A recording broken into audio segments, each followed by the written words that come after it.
Welcome. Are we live? Hello, everyone. Thanks for tuning in, and you are now, you have tuned in to In the End We Win with Curtis. Thanks, first and foremost, for taking time out of your day on today.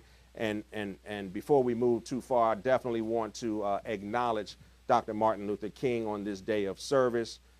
We appreciate you, sir, and to your family. We love you guys for all that you have done in our lives and for this country. So, once again, thanks for tuning in to In the End We Win with Curtis. We are live, and I have an awesome show that I believe is going to pull directly on your heartstrings tonight. I've got some individuals in here who are going to really give us some information and share some things with us that I wasn't familiar with. I didn't realize how much it was, how prevalent it was in the world, as a matter of fact. So if you have any questions, comments, or concerns, please call into the show at 240-719-2560, 240-719-2560. We will be able to take your questions live over the air. You'll be able to speak directly to my guests. So first and foremost, I want to make sure that you guys are aware that we are still having a coat drive here at the studio. So please bring by your gently used, brand new, or slightly worn coats, 4711 Off Place, Camp Springs, Maryland. We will be delivering the coats on the 25th. Actually, the drive is from the 25th through of January to February 25th. You can bring your coats in at any time during the day. Someone will be here. You'll actually see the boxes. As a matter of fact, they're filling up out there. So for those of you that have already given, we appreciate that. Next, we are going to hear directly from our sponsor, Star Imports. Girl, I just went to a major dealership and got ripped off on a luxury car. Well, I just got a great deal on a luxury car at Star Imports in Camp Springs, Maryland. They took their time with me, they treated me with respect, and they helped me find my perfect car. Hey, DMV, looking for a unique car buying experience? Tired of high-pressure sales? Good news. At Star Imports, you'll be delighted with our boutique-style car buying experience. We're committed to treating you with the utmost respect, even if you have less than perfect credit. Check out our impressive selection of pre-owned BMWs, Mercedes-Benz, Lexus, Jaguars, and other imports starting at $5,988. For fast online guaranteed credit approvals, go to starimports.com. That's STARIMPORTS.com. Or call 301-423-8000. Star Imports, home of the boutique-style car buying experience. Located in Camp Springs, Maryland, off exit 7B off the Beltway, next to Red Lobster. Man, I am so excited about that. No more reading for me. Amen. So welcome back, everyone. I want to introduce our guest for tonight. I have Miss Maria Esquela, who is sitting directly to my left, and Miss Tracy Johnson. Maria is the founder and CEO of the Enable Alliance, which is a 501c3 nonprofit organization that directly assists and focuses on using Enable in STEM-based service learning projects and creating curriculum for research and testing on Enable 3D printed devices. And as a matter of fact, did I hear that you brought us a sample? I did. Oh my goodness. I'll have to go and pull this at the get break. that. Okay. All right. So we'll get that. So what I'd like to do also, Tracy is a partner and sits on the board of Maria's organization, and I'd like for each of you guys to just say a little bit about yourselves, what you guys do, and how you guys, first of all, came together to focus on this project. Sure. So the Alliance for Project-Based Learning Solutions is teaching youth how to use 3D printers and 3D scanners to make prosthetic arms and hands for children who were born without them. And then I wanted people to understand that they were not too young to make a difference, and that all of the work they were doing in service to someone else was transforming them too. It was giving them workforce skills and 21st century skills that translated immediately to things that were happening at the FDA and on campuses and at local motors. So I needed to show them it was true, and I called up Tracy to ask if we could come and visit and if she could explain to us how they're taking something that we're doing at a small scale and they're working on collaborating with their customers to customize a 3D printed car that's roadworthy. 3D printed car. Right. Is it functional? Yes. Absolutely. So that's I don't understand. So that's what we do at Local Motors. So we're a American low volume manufacturing company, and our platform is open source, co-creation, and microfactories. And so what we're known for, the company we started in 2007, but we started and we were doing traditional manufacturing. And then in 2014, we actually, that's when the first car was 3D printed. The name of the car is called Strati, and it means layers in Italian. And it was printed in 44 hours at the International Manufacturing Trade Show in Chicago, Illinois. And yeah, so, and basically the name of the printer that prints the cars, the large scale printing, is called the BAM, the Big Area Additive Manufacturing. And so it is a very large printer that prints the material in layers, and we're printing the body of the car, and then we just add the technology on the car to be able to drive the car. That is a lot of information. I guess that's why I'm not an engineer, right? Right. So what was the, let's go back. So the Enable Alliance is, as you stated, is directly assisting these youth who were born without hands. That's right, or arms. Or arms. To what point? To the shoulder, to the elbow, or? So if they have a wrist, then we can attach a hand where it will open and close based on the muscle power for bending the wrist. And if they don't have a wrist, we can use the elbow. If they need a whole arm, we can use the opposite shoulder, and then the power to open and close the hand comes from stretching the cords, instead of across the wrist, across the back. So it's actually coming from the muscles of the waist on the opposite side of the injury. So that hand is actually strong, and it opens and closes quickly then too. So the first device that my kids and I ever made was an arm for a 7-year-old in Northern Virginia. And then the next thing we made was we visited Johns Hopkins at the hospital. We brought with us a friend in scouting who had a prosthetic that was, from a standard medical prosthetic that cost $6,500. But he wasn't allowed to take it to camp. He couldn't get it wet. His mother was absolutely certain that he was going to leave it in the rain. And so he went to camp with a hand that he printed himself overnight and built himself. And once his family saw that this $15 hand was something that he preferred, because he could learn how to swim with it. He could learn how to use a bike because he had push and pull. Multifunctional. They came to every workshop we had after that, and they made at least 4 more hands for people they didn't know. So, have you been directly affected by this disease that made you get into working with these No, children? I was working with my daughter on a STEM project where we were doing myoelectric prosthetic experiments. We were able to record the signals from the nerves and signals to the muscles on Android phones and an iPad and an iPhone and play it back. And then when we added a TENS device that stimulates muscles, a little current that is used to block pain or to exercise muscles, Sure. we were able to add it to $26 worth of computer equipment that my daughter soldered together, so that when she closed her hand, the signal went through the wires and through this box that she'd made, and it made my hand shut. So we knew that we could move the power, the signals from the brain from her arm to my hand. So we should be able to do that for a person who couldn't get the signal all the way to their hand. Sure. But we didn't know what to animate. And so while we were at a makerspace, we looked over at the 3D printers and we saw someone printing a hand. Sure. And we thought, that's That's it. it. That's it. So that's actually Amazing. where we came in when she was 15, and we were doing neuroprosthetic experiments. And now we do that in middle schools with, 4th graders and 6th graders. We repeat that experiment with them. It really is.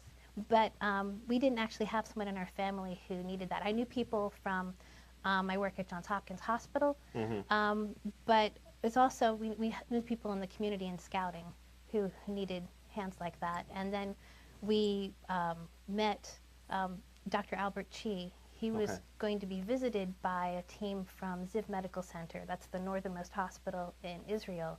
That's where they bring Syrian refugees when they make it across the border.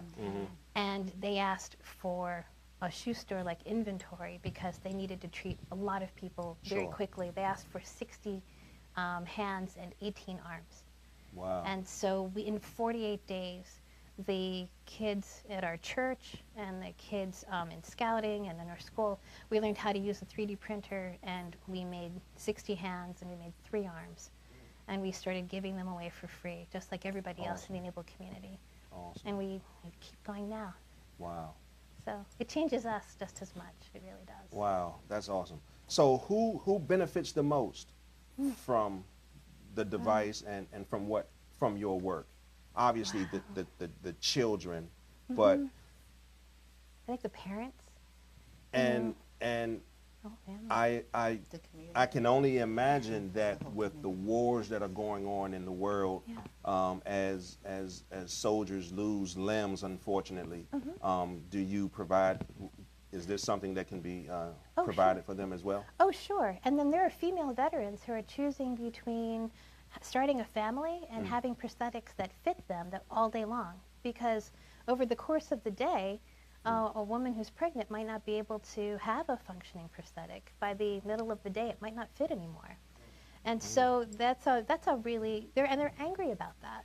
So to give them a device where they could just snap the socket out for a larger size, or for $15 more, have another one that fit, by 2 o'clock, and another one that fit by 8 o'clock. Wow. That's an amazing thing. And then It to is. have them look like what they're interested in, to have it look like who they are as a form of self-expression, that changes your medical outcome, because they'll wear it, they'll use it. They're one of the first little boys who got a hand when we started. His arm was almost 1.5 inches shorter than his other side, but after having devices that kept up with him, his growth spurt didn't stop. So not only did his mother tell us that he grew bone and he grew muscle, he gained strength, but his limb lengthened. This was the first year she didn't have to sew his sleeves because they didn't need hemming this year. That it changes not just what they're able to do, but how they see themselves and their confidence, their self-esteem, and then they have this difference that has given them kind of a superpower. Now they have technical skills, they have sometimes they have these Inspector Gadget-like hands. There's a little boy. I remember him. There's a little boy, the first thing he wanted to do was have a hand that had 2 thumbs because he wanted to be able to catch a ball and not have it roll out the side. And then the next thing he asked for was a hand that had really long fingers with extra knuckles. Oh, yeah. So I said, sure. So they get creative. Right. I said, what's that for? And he said, I want to learn how to kayak. And I said, so every time he reinvented his hand, he was making himself really good at what he wanted to learn to do. And so in the end, he was sliding Lego plates off the back of his hand and building Mindstorms off the back of his hand. That this became a window into him being whatever he wanted to be, and him being cool in his class, from being the last one picked, if at all, to being someone who was really exciting and had a lot of interests and was willing to help other people. And this is why I wanted to have you guys on the show, because the show is all about in the end we win, and I believe that obviously everyone has a story, right? And what I attempt to do with this show is bring real life people who are doing real life things in our communities to our viewers, because the major networks are talking about all of the politics. I don't really want to get into the politics and the stuff like that. I want to get to the grassroots of what's going on and how we in the communities are dealing with each other, affecting each other, and so on. And this stuff is phenomenal. And I pray and hope that someone looking on may have some resources that they can lend. And what I did not do was highlight as yet, but the show isn't over. We'll definitely make sure that our viewers have all of your contact information, websites, and all of that good stuff, so that whatever assistance they can provide, they'll be able to get in contact with you guys. Oh, we'd love to have them join us. Yes, absolutely. That's phenomenal. I mean, already, my head is spinning because I'm hearing big words in there, and I'm hearing words that I'm familiar with, but I'm like, I don't know where to go. So we're going to go to Tracy. Oh, okay. All right. But, Tracy, so how did I get I'm familiar with you. Right. I know you personally. Right. And I did not know this aspect or this part. Right. I knew where you were working. Right. I didn't know that there was a collaboration, though, with a community organization as such. So how did that come about? So basically, when Maria contacted me, she wanted to do a tour, and this was June of last year. So I'm sorry, she contacted you directly? Right, Did you directly. You already knew her? Right, because I'm the customer experience manager at Local Motors. So if you come visit me at Local Motors, I will make sure to take good care of it. She does. They're down at the harbor at too. National So they've got a great office down at the harbor. Yeah, all of that good stuff. So she contacted me. She wanted to bring in a group, the Rolling Thunder Robotics team from Rochester, New York. And so at the time we were doing the Accessible Ollie Challenge, which is our self-driving shuttle bus, which we're focusing on right now. We just unveiled it, as a matter of fact, at CES. And so the part of the challenge was really dealing with 4 areas of disabilities. Okay. So what we did was we created the Helping Hands Tour, right?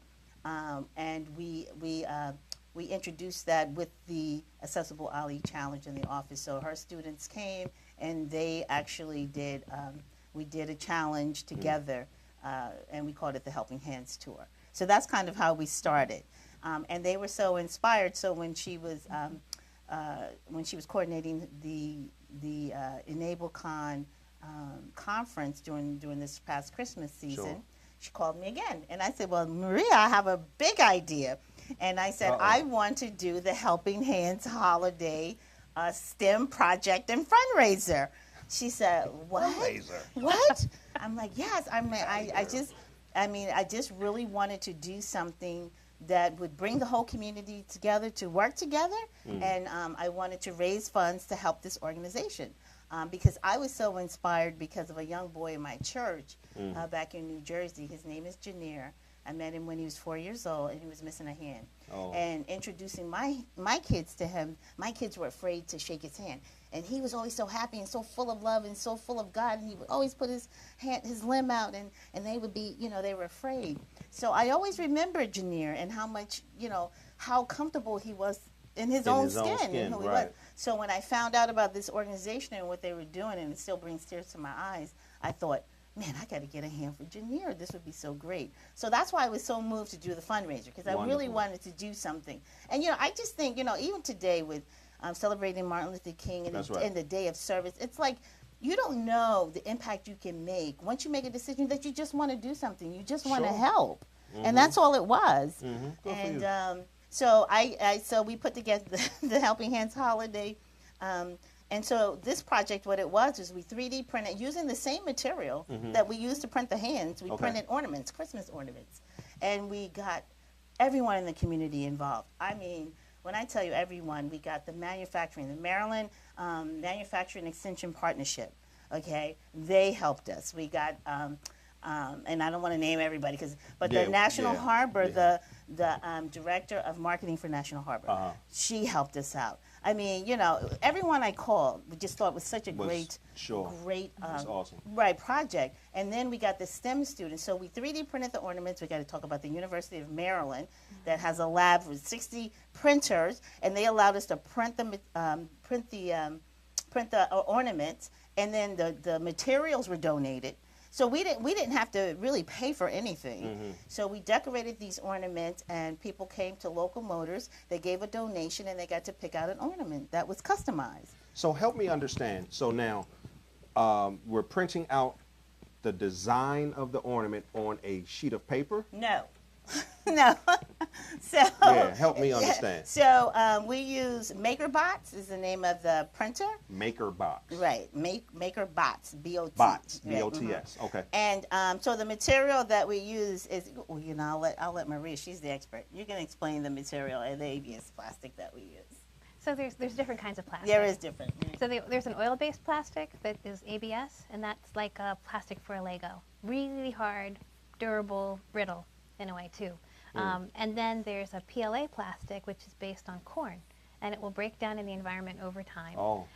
It's recyclable. They're both recyclable, but the corn-based one smells like sugar when you're printing with it. It smells nice. And that one you can use in a school or print with kids in the room because it doesn't give off difficult gases and things, and it's all food safe. So that's, so the really nice thing about that also is that you can stick them in the dishwasher and blast them clean on cold. And So you sound very knowledgeable, Maria, about this topic, obviously, right? Put in a lot of time with a lot of kids. And how long has it been? Well, again, it only took us 48 days to learn how to 3D print these open source files. We go to the NIH website, we go to the 3D Print Exchange. The Enable community has a collection of open source files. That means that instead of patenting the design, they gave it to the world so that anybody, anywhere could access 3D it print and use and use it as a starting point. And if you don't, you print the design, if you decide that you're going to use it as a starting point for making something else, the promise is to tell people where you got it from, to give credit where it's due, and then to share your design with the world. Sure. And so everybody who works on a hand and then tunes it up or makes a change to suit the person that they're giving it to, what they've done is they've innovated a better design. So every time somebody gets a hand, that design gets better and better. You share it with other people. How rare or how common is it for children to be born without a hand or a limb? Are you? So from birth, just based on the amniotic fibers, the bands inside the amniotic fluid, there are some estimates that it's 1 in every 1,500 to 2,000 children will be born missing fingers or a hand or even an entire limb. Worldwide. Right, and it's it's an Just equal opportunity issue. So sure. Same for boys and girls. It's just, if your limbs get tangled in the fibers and there's no blood flowing, then nothing grows past that. So they're not injured. They don't have a memory of trauma, but they don't have, a complete limb. There's an upper limb difference. Now, I called myself doing research for our interview tonight, and I came across thalidomide. Thalidomide, okay. Yeah. Tomato. Thalidomide. It's a drug. Yeah, and I read it, and it was interesting, and I had never heard of it before, but apparently years ago, maybe a generation or so removed, there was a drug that was prescribed to pregnant women. Yeah. During pregnancy, and because of that drug, there was a high rate or a high number of children born without hands and or arms Or legs. or too. legs. Right. And that's a good point. So do you guys do the legs as well, or is it just hands? You know, actually, the FDA changed the guidelines for 3D printing medical devices, and they've green-lighted us working on feet. You know, so we're starting to work on Okay, lower limbs as well. government. Okay, I was getting ready to say, oh my goodness. No, they've been really wonderful, Wonderful, with us. good. They've classified everything as a Class 1 medical device with exceptions on the condition that everybody who is getting a limb is a collaborative researcher. We have to listen to them. They are our teachers Of course. as well. Everything has to stay out of the commerce stream. So everybody is working on this and getting a device for free. If they want to pay it forward, they can pay it forward, but everything is free. Wow. And then there are conditions, you know, too. So there are certain ranges of motion. Lower limb devices don't have their own power, but you could power an arm, so you can add battery power if they don't have the strength. You could have sensory bands that would give them feeling, or they could react to sensors around them. I've seen a hand for a rave where it picked up on the sound and the lights flashed, and then it was part of the look wow. for prom. And then there are also, you know, the myoelectric bands that will pick up the signal from the ulnar nerve and then it'll control the opening and closing. So these are things that, you know, kids, very young kids, and other, you know, subject matter experts in the community Sure. are all working on. Wonderful. So, go ahead. I was just going to say, I was just, because Maria's being a little bit modest here. Uh-oh. One of the things that really fascinated me about this organization is that when they first started enabling the future, they had, what, 700 volunteers worldwide? Oh, no, like 40. Okay, So when 40. I first joined, they were up to 70. 70, right, worldwide. And now you have how many volunteers worldwide? We're almost 11,000. 11,000 worldwide. In over 100 countries. And right, over 100. So and I think the most fascinating thing is that really, and Maria's really being modest. Okay. What they do is they teach you, or teach not only the individuals, but they go into communities and they teach them how to 3D print. So it's like you're teaching the person how to fish. They're not bringing them fish. You learn how to design using CAD, right? Sure, Computer-aided design. Right. And then you learn how to print your own hand. That's why she was saying the children can design their own hand. Right. And then they can print it. And then And as get they as grow, they creative can as they write and want. get as creative as they want based on what their interests are. And so, I mean, that was the inspiration for us doing the song, Lend a Hand, because we really wanted to show people that, you know, we always say STEM, but we like to focus more on STEAM, right? Which is not that's adding the arts. Right. Exactly. In fact, we have a summer camp that we're going to be doing. You know, I got to bring it all in. Here she We go, got a guys. summer camp. Oh, she's on the board. We got a summer camp that we're going to be doing. That's going to be awesome. And so we're hoping that everybody will go and download the song. We're raising funds so that we can offset the Okay, cost. we're going to get to that. We're going to But get we to the want song. to be able to make it affordable so that everyone can come to this camp. And that's why I just think it's so fascinating. And especially on today when we're talking about service, this is STEM service, where a lot of times what's happening with kids in schools with STEM, they have 3D printers there and they're not using them. Because the teachers are afraid they might break them, or they don't have the filament to be able to print with, or, you know, there's just a myriad of reasons. And what we're saying is we have a project that's a real world solution to a real world problem. You are becoming more and more passionate about this Oh, thing I'm very as you passionate talk. about it. I see and hear that. Yes, ma'am. So the other thing is so we have a new leg design. We have arms and hands, but we also have over 200 designs for tools for people who have their limbs and need assistance doing things, you know, opening jars or managing other things. And we have over 200 designs for people with vision impairments. Okay. Or people who need assistive devices to learn, because Sure. they're kinesthetic learners, so they need extra manipulatives to get to learn things. So this style of innovation that includes the person who needs it is project-based learning, and it's something that kids in classrooms are doing now where there's a group in Brooklyn, a bunch of 6th graders. They go talk to people that they normally wouldn't talk to in senior citizen centers and things. And they're taking what they learned from the Enable projects, and they're designing bumpers for furniture and things to put on your keys so that if you can't see or if it's dark, you're able to find the right key and know the orientation and open your door yourself. And all these other things to help people address everyday problems and be independent. So and then there are other volunteers who've been making beaks for birds and legs for birds and dogs and cats. Yes. So Enable started off as hands for kids. And then it branched off to being hands and arms for people who didn't have this difference from birth, but because of illness or injury or conflict. Trauma, and that really transformed us as well, because we realize now the internet is at a point where you can make a huge difference in the world just because you want to help someone else. That we're back on a human scale. And that we don't need other people, to facilitate that. That people can really just talk to one another and help each other out. And now we're able to do that with other projects too. Wonderful. So Tracy has let the cat out of the bag, guys. I have another guest who is going to be coming in on the other side of the break.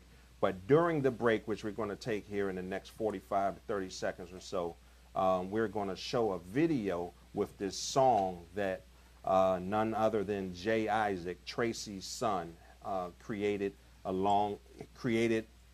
produced, wrote, raps on, sings on. It's clean, great young man, and we're going to get a little bit into his story on the other side. We're going to take a break, and I hope that we will be able to show a sample of a device. So what I'd like for you all to do right now who are out there looking in, I'm going to play a video where you will be able to see some of the devices, and you will also hear the song.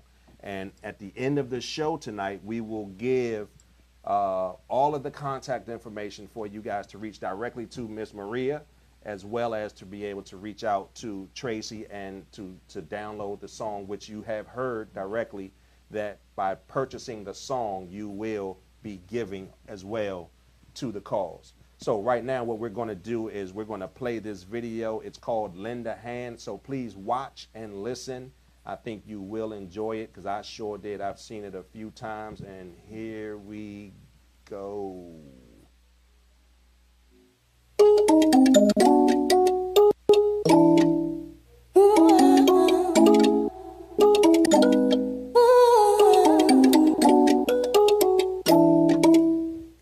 Nobody's perfect, don't you understand? We could all use a helping hand. Help a stranger or help a friend. We are all family in the end. You my bro, you my sister. Look at the bigger picture. No matter how big the issue, if you got somebody with you, lend a hand. You can fly like Peter Pan, and when you fly, I recommend you do not ever land, never ever land, no. Go for the extra mile, trust it'll all be worthwhile. Look through the eyes of a child, greet every day with a smile. Seeing it, feeling it, no need for an epiphany. Just simply go give others good energy, yeah. Nobody's perfect, don't you understand? We could all use a helping hand. Help a stranger or help a friend. We are all family in the end. Hey, lend a hand, yeah. Lend a helping hand. Lend a hand, yeah. Lend a helping hand, yeah. Lend a hand, yeah. Lend a helping hand, yeah. Lend a hand, yeah. Lend a helping hand, yeah. I'ma lend a hand, yeah. I'ma help all of my friends, yeah. Mama taught me how to be a good man, yeah. So all my haters, I'ma even help them, yeah. We good Samaritans, Ain't no room for no arrogance, just good vibes and good times from LA out to Maryland. Good vibes can't get killed. Looking so happy, you would've thought I was for real, for real. They say laughter's the best way to heal, cause all of the joy that it makes you feel. You are you and I am me. You do you so beautifully. So we all sing jubilees. That true to you when I'm true to me. Nobody's perfect, don't you understand? We could always help each other. Help a stranger or help a friend. We are all family in the end. Nobody's perfect, don't you understand? We could always help each other. Help a stranger or help a friend. We are all family in the end. Hey, lend a hand, lend a helping hand. Lend a hand, lend a helping hand. Lend a hand, lend a helping hand. Lend a hand, lend a helping hand.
Before I even face the fight, not moved by what I see. I walk by faith and not by sight. All power and authority is given unto me. 'Cause when you're on God's side, oh,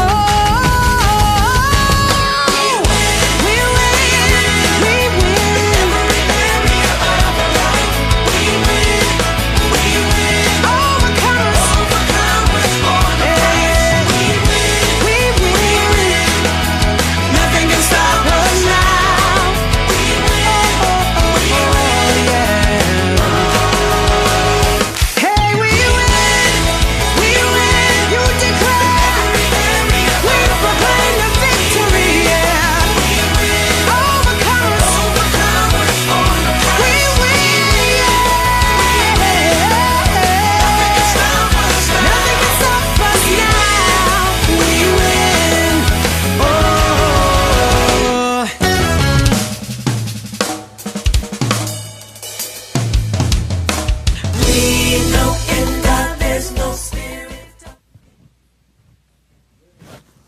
Voila.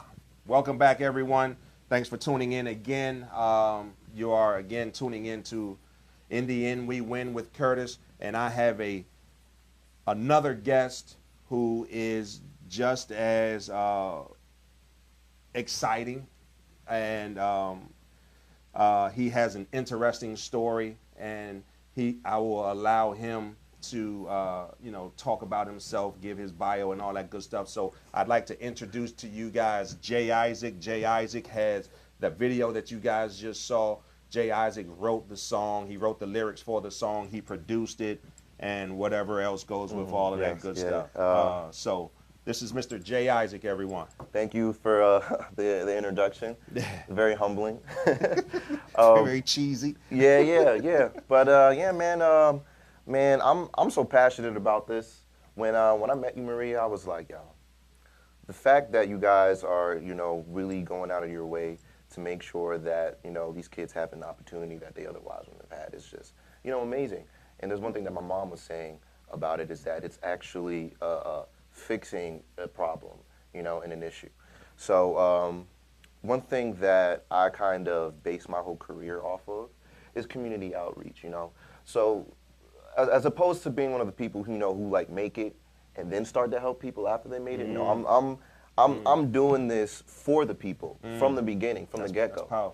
The people give me my power, and this is. How old are you, man? I'm 20. I turn 21 next month, so I can't turn up. But yeah, produced the song. I wrote the song. Shout out to the two artists that I had on the song, Jolie and Taylor Bosnan, who are actually relatives of mine. Very, very talented. And we all came together. And yeah, we came up with the idea. And as soon as I was approached for the collaboration, I was like, well, how should I, approach this? And man, I just felt something in my spirit, and it was like, I was like, something just downloaded, like straight from the kingdom, just downloaded, and it just all just came real naturally, And I think we did it within like 2 to 3 days. Completely produced it and mastered it and everything. So it was great working on that, and seeing your reaction and everybody's reaction at the Helping Hands project was just heartwarming, So yeah, man. Good, that's good stuff. You speak very well, man. Oh, thank you, appreciate it. It's just my mom and my family. They brought me up the right way, right? To say the least. Yeah. Right. So, give me a little bit of backstory on you, because you've done more than just wrote this song, and people out there may know you from. I remember you from a radio show where you were asked to repeat a certain gentleman's name and reintroduce and a couple things. So let everyone know. So what he's referring to is. When I was on Steve Harvey's morning show, and I was talking to him, and I did the wrong thing. I do what you never do, and I referred to him as Steve instead of Mr. Harvey. As a young man. As a young man. So I got the opportunity to get on the show because I was a part of this program that Steve Harvey did with Disney and Essence Magazine called Disney Dreamers Academy. Sure. Yeah, basically the program gives high school students the opportunity to kind of learn and explore different industries and careers that they're interested in. So when I went down for music, and they put me in like a huge studio with a bunch of talented other kids, and it's like a real intensive thing. So let's say you were interested in culinary arts, you'd go down, with your parents or whatever, and you'd be like in a 3-day intensive for like celebrity chefs and get to learn hands-on and Sure. Yeah. So and Disney they really outdo themselves to make sure that the kids have unforgettable experiences, and Disney does it well. They do it extremely well. And when I went down, man, I was blessed enough to actually be given a very prestigious award, which was actually Dreamer of the Year for 2015, and I was voted by my peers to receive that award. Wow. So yeah, they took a poll and everybody voted, and it was like, we want you to represent our class. So man, it was an amazing experience, and I've still been reaping all the benefits of actually being able to experience that, man. I learned so much like in a short amount of time. So yeah. Okay, because you're actually applying, and we're going to get back to the conversation, but you're actually applying to where? To Juilliard. And I used to hear of Juilliard a lot. It kind of died off, maybe because of that show Fame, maybe, I don't know. Well, actually, it's funny. The show Fame was actually based off of this high school called LaGuardia, I think. Oh, okay. Yeah, but it's funny because it's actually like right across the street from Juilliard. Okay. Yeah. So I auditioned for Juilliard when I was about 18, and I almost got in. It was very, very, very competitive. They only chose they choose about 18 people every year. Wow. And that's their master's and bachelor's program integrated. So it's really like 9 spots I was fighting for, and the ages range from like 18 to 50. It's a conservatory, so it's a little different. Sure. So at the time, I was the youngest person in the room, so it was, I took that as a sign. I'm like, man, I must be doing something right, because I was just doing little monologues that I was practicing in, you know, in my basement. So yeah, man, I've been blessed enough to go back, and I just finished a Shakespeare program over there. Wonderful. Yeah, in their evening division, and I've, you know, gotten to meet a lot of staff and make a lot of friends, and, you know, definitely awesome. pursuing more than just music. So, yeah. Right. I'm just glad I know you, brother. I'm just glad I know you. Great job, Mom. So we're back, guys, and you've heard a little bit about Jay Isaac, and he is doing a fantastic job, as you've heard directly from him, the song he wrote and did all of that good stuff. But as you can see, we have some items on the desk here, and Maria is going to talk a little bit about them, give us a little sample of what we've got and Okay. what. So this is a print of an open source file. The file had taken all of the parts for making a hand. So this is a different style of hand. Wait, we can zoom into that. Oh, okay. Ron. Where do I go? Okay, so that's a hand Ooh, that was assembled from parts that were 3D printed. So when the printer is making the shape of these parts, it's adding layer after layer after layer.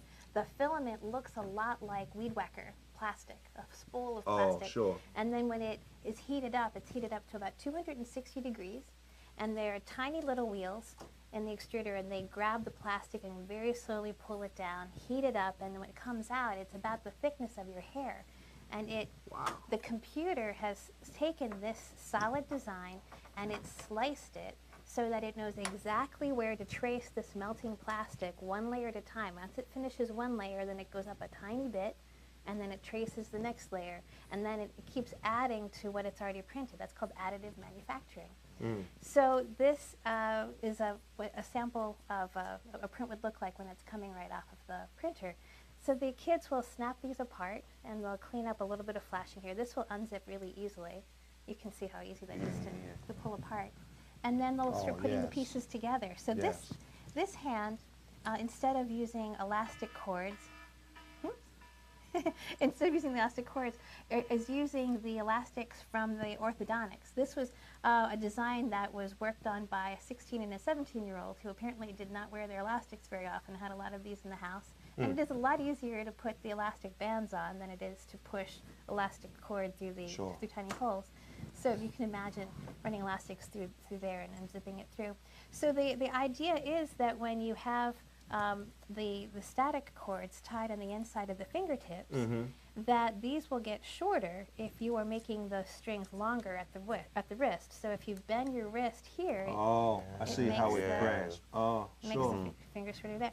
And then this is a piece that you can heat up and then form or become while it's warm. So they call that thermoforming. So that you end up creating a little basket for them to slip in whatever's remaining of their hand. So that would fit right in here, and so it's very easy for them to just bend their wrist and have that hand How open about and the shut. thumb? So the thumb is positioned here on the side. This is one of those pieces of a hand that tends to be moved around a lot depending on what you want to do. Sure. And then the fingertips that you see here are just what they sell at Staples or Office Depot to take money or count tickets. The static cord, this is the blind cord for your Venetian blinds. But we prefer using a robotic hand. Right. So we prefer using the 80-pound fishing line with the Teflon coating, so it doesn't cut into the plastic. It'll just glide. And then you just need 3 screws here, but everything else is printed off the printer. So it's really easy to maintain this. It doesn't take a lot of money on top of the plastic. So for about $12 to $15, you could buy a roll of filament. You could print about 3 hands off of it if they're small hands, or if they're for a larger person, then you're going to use more plastic. But you can see all the layers as it goes. So this is one style of a hand, and then one of the styles that we talked about a lot at the conference in December was a scan of someone's hand, and then they just took the thumb and made it a separate piece. It takes about 15 minutes to put this together. It's just a rubber band and 2 cable ties that hold that thumb in place, and then it was designed to allow somebody to very easily slip a water bottle into their hand and then go jogging. and it holds on to this. So over time, as they've been testing this out, they've been attaching it to a luggage scale and then adding weight to see how much this hand can hold. And now we've gone from it being able to hold about 45 pounds to being able to hold over 60 pounds. Okay. So every time they print it and they design it a little bit more, they make little tweaks, and that makes a difference. So these are the different materials. SLS, this is actually printed in a vat of plastic, and a laser skims the top of it and hardens the plastic. So as it's printing, it's just sinking very slowly into the resin, and then a basket just pulls all the pieces out. And then this is the PET I was telling you about. That's like a Coke bottle. Okay. And then that one's the ABS. So that's just a different kind of design. Now I see a screw or a bolt, so apparently it screws into. Right. So this is designed to be attached to a standard universal medical socket. So you could create all kinds of different attachments if you had a standard socket and just quickly screw that in, and you have the right hand for the job. Wow. So when people are learning how to 3D print, what they start doing is just taking the generic open source files and printing those out. Then they learn how to customize it a little bit. But then they start to realize that they can make other devices. So this was designed by a small boy who only had one finger, and he was looking for something that he could use in order to feed himself. And so he and his mom learned how to 3D print and do CAD design so that they'd be able to create devices for him to use other things in the house. And I'm seeing that a lot with other parents too. So there's a mom named Sarah who's agreed to step up and lead the recipients advocacy working group. Sure. So, you know, she's an example of a woman who got involved in this because she just wants something for her son. Okay. And so now she is inventing her own devices, and she redesigned the handlebars for a tricycle after our conference. So not only was she making hands and then tuning up hands and then customizing them, but she started looking around and saying, you know, I don't have to leave this the way I found it. I can make it better for my son.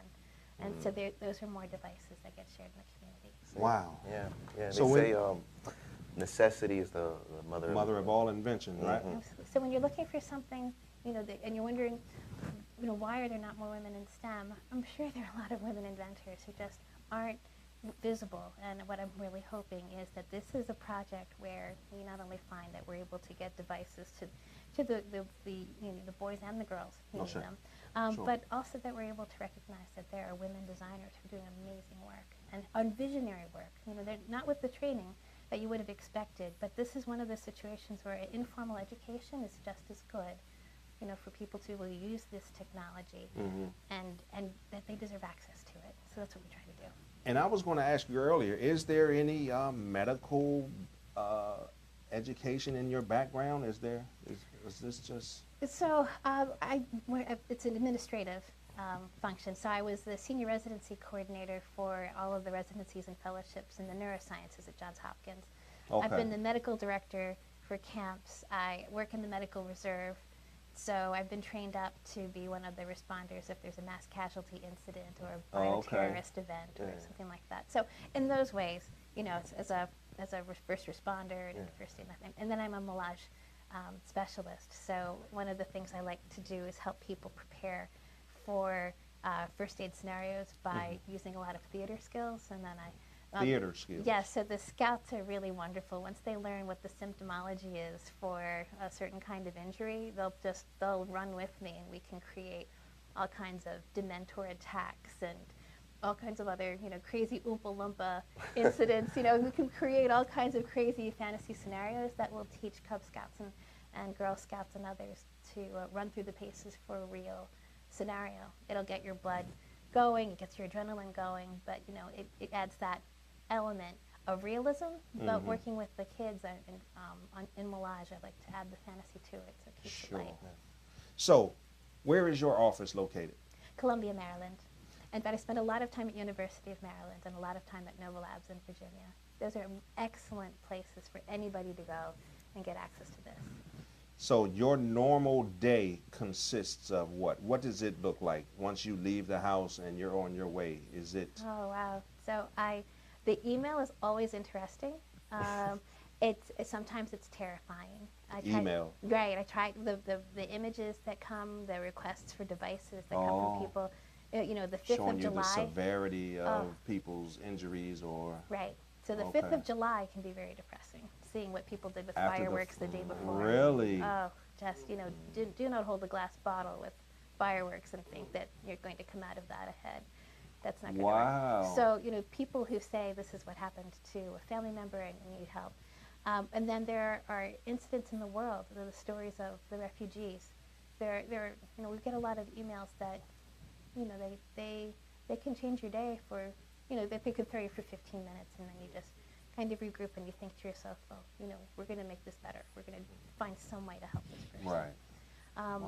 There are places in the world that don't have the same kind of regulation to keep people safe in the workplace or in traffic or on farms, and those people need a lot of devices. There are places like the Smile Train in central rural Vietnam, and they're not only helping people, you know, as they intended, but they're also sending documentation of all the people that have been injured by landmines and other things. People in Cambodia are still suffering from those things. And then there are illnesses that, you know, we might not see much of here, but are happening in other places. Sure. You know, the way meningitis will affect other people and other, you know, severe illnesses. And when they recover, they're going to need assistance.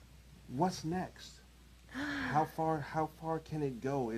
Does it stop at arms, hands, and legs, feet? No. What's next? What well, can you see on the horizon? So when people are able to modify their environment in order for them to interact with it better, the way, you know, this boy created, you know, a fork that he could use, the way senior citizens are creating, you know, doorknobs and latches and making repairs to things that they can use. And you know, what we're seeing in the in countries that don't have medical equipment, you can 3D print a microscope and use it to diagnose malaria and sickle cell. And if we make another modification to this 3D printable microscope, then the doctors in Tanzania and Kenya can start working on tuberculosis.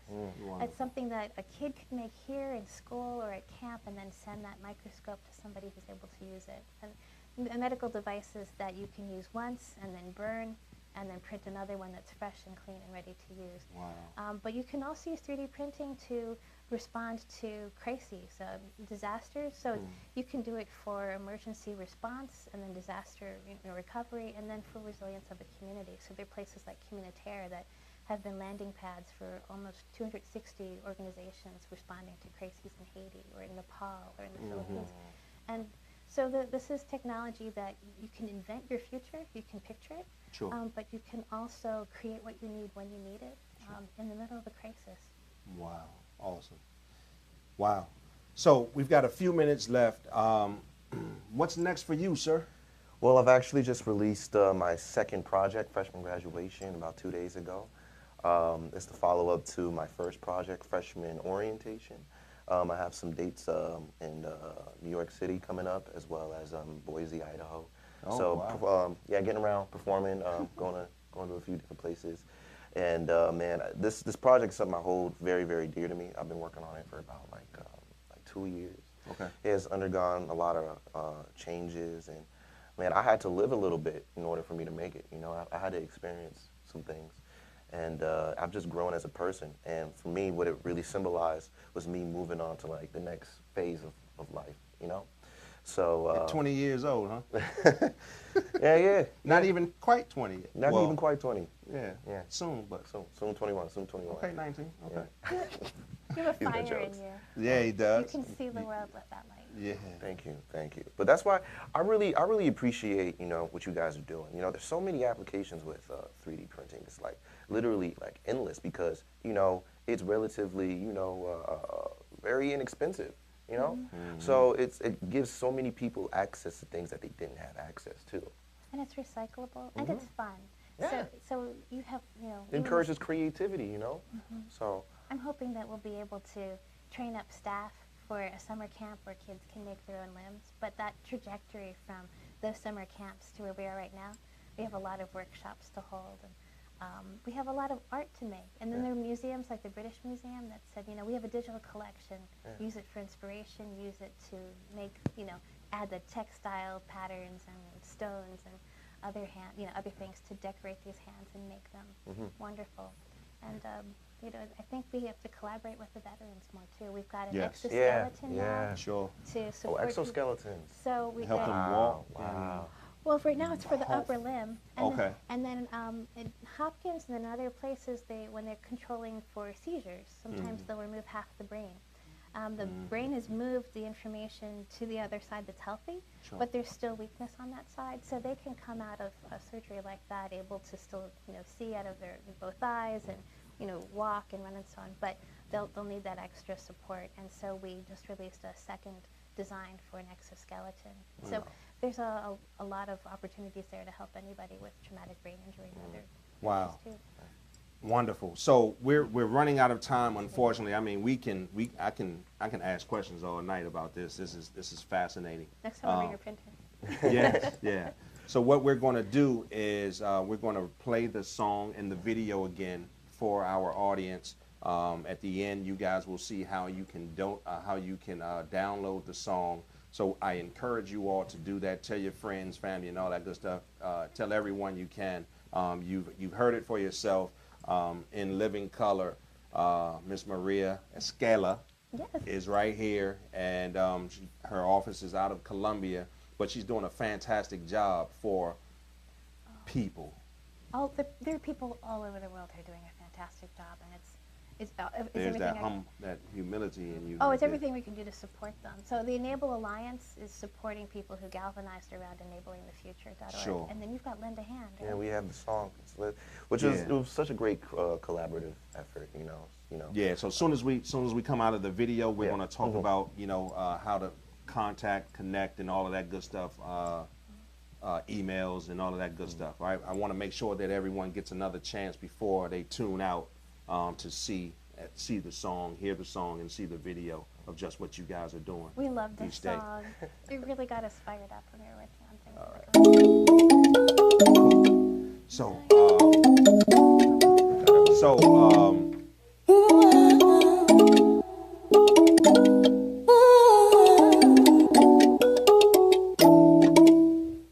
Nobody's perfect, don't you understand? We could all use a helping hand. Help a stranger or help a friend. We are all family in the end. Human broke, human sister. Look at the bigger picture. No matter how big the issue, if you got somebody with you, then again, you can fly like Peter Pan. And when you fly, I recommend you do not ever land, never ever land, no. Go for the extra mantras, it'll all be worthwhile. Look through the eyes of a child, greet every day with a smile. Seeing it, feeling it, no need for an epiphany. Simply go give others good energy, yeah. Nobody's perfect, don't you understand? We could all use a helping hand. Help a stranger or help a friend. We are all family in the end. Hey, lend a hand, yeah. Lend a helping hand. Lend a hand, yeah. Lend a helping hand, yeah. Lend a hand, yeah. Lend a helping hand, yeah. Lend a hand, yeah. Lend a helping hand, yeah. I'ma lend a hand, yeah. I'ma help all of my friends, yeah. Mama taught me how to be a good man, yeah. So all my haters, I'ma even help them, yeah.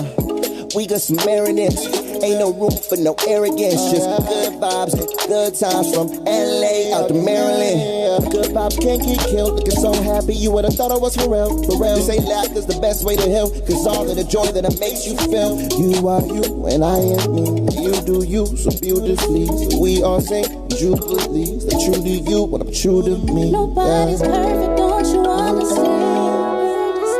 We could all use a helping hand. Help a stranger or help a friend.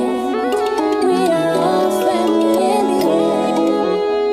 Nobody's perfect, don't you understand? We could all use a helping hand. Help a stranger or help a friend.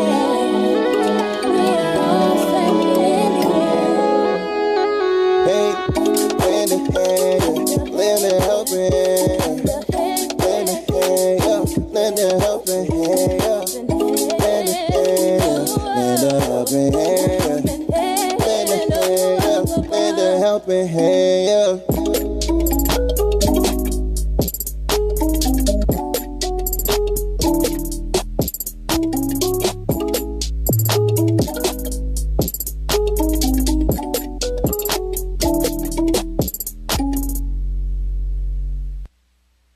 So we're getting ready to wrap it up for the evening. I thank you guys once again for tuning in. But before we go, I want to make sure that we give you guys access to Enable Alliance, as well as to Jay Isaac, as well as to what Tracy is doing. So to reach out to Miss Maria directly, you can go to enablealliance.info@gmail.com. And Enable is just as it sounds, ENABLE Alliance, ALLIANCE.info@gmail.com. And then you can go to lendahand.today to reach Tracy, and you can also through that reach Jay Isaac. But he's branching out. He's 20 almost, and he has his own contact information, and it is jayisaac.com, and Jay Isaac is JISAAK.com. So you have tuned in to another, I believe, one of our better shows, a great show, very impactful, very informative, and I am enthused and excited about you guys being here. I appreciate you guys. I appreciate you all. I really do. Thank you very much for coming out. It's cold outside. They're threatening snow and all of that good stuff. So thank you. Appreciate you very much. If there's anything we can do for you, you have a platform here. If at a later date you guys come up with something else, just reach out to me. My producer is here, and you can reach out, contact me through her, and we will try to make it happen. Thank you very much. Okay, but most importantly, I'd like for you guys to support Enable Alliance and Miss Maria, and then Jay Isaac. Be on the lookout for this young man. You've heard it directly from him. He speaks well. He's got aspirations. If you don't see the fire inside of him, something is wrong with you, actually. This man is on his way to doing big things. So that's it for In the End We Win with Curtis, Jay Isaac, Miss Maria Escala. Thank you so much. Escala. And we're out of here. Thank you guys. Good night.